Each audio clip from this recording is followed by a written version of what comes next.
What's good, YouTube? This is BoxingWave, and we are back to talk about Jesse Rodriguez and his dominant performance last night. I mean, top tier level performance last night against Sor Rungvisai. Stops him in the 8 rounds, and I personally had it a shutout. All right, I thought there was a couple of competitive rounds within the first 4 rounds or so. But Jesse Ben Rodriguez destroyed him, man. I mean, in my opinion, he dropped him once, I believe in the 7th round, and in the 8th round, he finished him off. And you saw it coming. You saw Sor Rungvisai that just didn't have that same pop that he had in the earlier rounds. And you just saw it coming. You saw it in the body language, and I don't know what else to say. We've been getting some really, really good performances all year round. And I still am due to make a video talking about pound for pound because it seems like every weekend someone has been getting dominated or stopped, Just last week we saw what Arthur Beterbiev did. A couple weeks ago we was seeing what Stephen Fulton did to Danny Ruman. We saw what, Errol did to Ugas. We saw that Charlo did to Castano. We saw what Fury did to Dillian White. It seems like we seen what Devin Haney did to George Kambosos. We are getting a lot of dominant performances this year, and it's causing people. Bivol did to Canelo. It's making people switch around their pound for pound list every single weekend. And this is why I don't really rock with the pound for pound list, because it's too many people to put in the top 10. You just can't do it. It's just, you got to make up your mind. Who are the best fighters that you believe are the best in the world?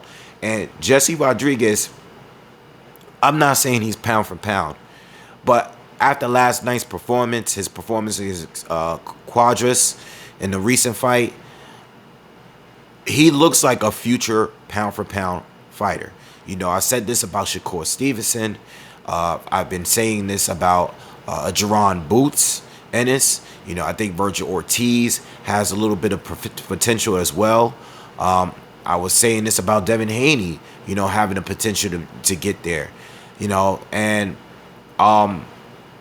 it's going to keep shifting because everybody's going to perform and everybody's going to judge it based on their most recent performance. And we're going to forget some of the guys that we haven't seen in a while. You know what I'm saying? So with that being said, great performance. Everything that I said in a breakdown was accurate. I called a stoppage. I was originally leaning towards a decision win because this is before I did the video. When I heard that the fight was announced and I knew it was coming up, I was thinking that Jesse would beat him. But after I did the film study, I realized that, Jesse had enough to stop him. I knew it wasn't going to be easy because Rungvisai is a pretty durable fighter. But, Jesse was just too dominant. And you get hit enough, it's going to hurt. It doesn't matter. The guy just didn't have the good defense. He didn't have great technique. He had a lot of power. And you could see that Bam respected his power, but it wasn't enough to keep Bam away. I mean, it was so much he was doing with the stepping around and countering Sor Rungvisai with the angles and the check right hook, right, and just keeping them off balance. Good defense, displaying good defense. Keeping that guard tight. And not taking the full impact of none of those big shots. Everything he was doing, you see a lot. I said a little bit of Lomachenko. I said this in a breakdown. I see a little bit of Lomachenko in him. I see a little bit of Roman Gonzalez in him. I see a little bit of some of the top tier fighters in him already. And I think he has proven to be a future pound for pounder. I think not right now, but I think he's officially in my top 20. Okay, he's officially in my top 20. And I know Sor Rungvisai is older, You know, Quadras was also older. These guys are on their way out. They're not in their prime. They weren't in their prime when he fought them, but they were still very, very good. Quadras put a good performance and a good effort against Bam. And, you know, he went the distance, but it was a competitive fight, you know. And this was more of a domination because of the lack of technique that Sor Rungvisai has. All right. So what is he going to do? I've seen a bunch of names getting thrown around since last night. I see people bringing up Inoue. All right. Now, listen, if Bam fights Chocolatito next, if he fights Estrada, he's not going to fight Estrada because Estrada's going to be fighting Franco. All right. He's going to unify with him. And Chocolatito is still going to get that trilogy with Estrada. I don't believe that we're going to go straight into a fight between Bam and Chocolatito. But it's possible. It's possible. And I actually think that would be the toughest fight for Bam right now. You know, I just believe that would be the toughest one. But Inoue, look, man, I like Bam. He looks great. And if Inoue is to stick around at 118, it would be a good fight in the future. All right? Down the line, maybe a couple years from now, Bam gets more fights, maybe become undisputed first at 115, has the experience.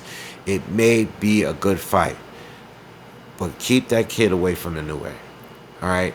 We're not going to jump myself out the window. As good as Bam looks, his technique is excellent. Inoue has power. He has more power than Sarissakit, but he has all the technique to go with it. You know what I'm saying? If Inoue fought Sarissakit Sor Rungvisai last night, the fight would have been over in 3 rounds. You know what I'm saying? There's still levels. Let the kid develop. Let's not jump out the window. Plus, he has the option. He can still go down to 112. He can still make 112 because you got to remember, he just moved up. He just moved up. Him and Martinez had moved up at the same time. He fought Quadras. Martinez fought Chocolatito. He can still go back to 112 for a Nakatani, fight one of those guys down there. So there's still work he can do. He can bounce around. All right. But let's stay away from the Inoue talk, at least for now. All right. And I don't think that fight will ever happen because Inoue is more likely to move up to 122 than stick around and fight Jesse Rodriguez. But this is boxing. You never know. Fights can get made. All right. So, great performance. And this is one of the better up-and-coming fighters out there in the world. You know, guys like Shakur, we bring him up all the time. But this is, you know, at this point, he's already a pound-for-pound fighter for sure. You know, he's no longer a prospect. He's young, but he's young champion. Him, Devin Haney. Let's leave those guys out of the conversation. But as far as young fighters that are, well, damn, you know what? Bam is a champion as well. He is a champion. And he's now defending his title. So I guess we could keep him in a conversation as young fighters. He's probably a top 5 favorite fighter under 25. And I said this in a prediction video. I believe I said this. So I'm going to stick to what I'm saying. He's proven twice already that he is a top 5 fighter 25 or younger. You know what I'm saying? And I think he's going to beat Chaco and Estrada when they fight. But I do think that those fights are tougher than the previous 2 he just fought. So he's moving in the right direction because he's fighting the right guys at the right time to prepare him for those bigger fights. And I know those guys are getting a little up there in age too, especially Chocolatito. But those fighters are still fighting very, very good. You know, they might not be in their absolute prime, but they're not too far from it. I think Sarissakit Sor Rungvisai was probably the furthest away from being in his prime. Because after he lost to Estrada in a rematch, which he looked terrible in that fight, you got to remember, Estrada beat him and shut him out. He didn't look good in his follow-up fight right after that. All right, I think it was the fight right after that fight where he didn't look so hot. All right, so no, he's not at his prime, but he still was able to beat a big puncher better than anyone has done it before. All right, so we got to continue to check him out. There's a lot of fights on the table. I think the most realistic one is probably Chaco, which would be a good one.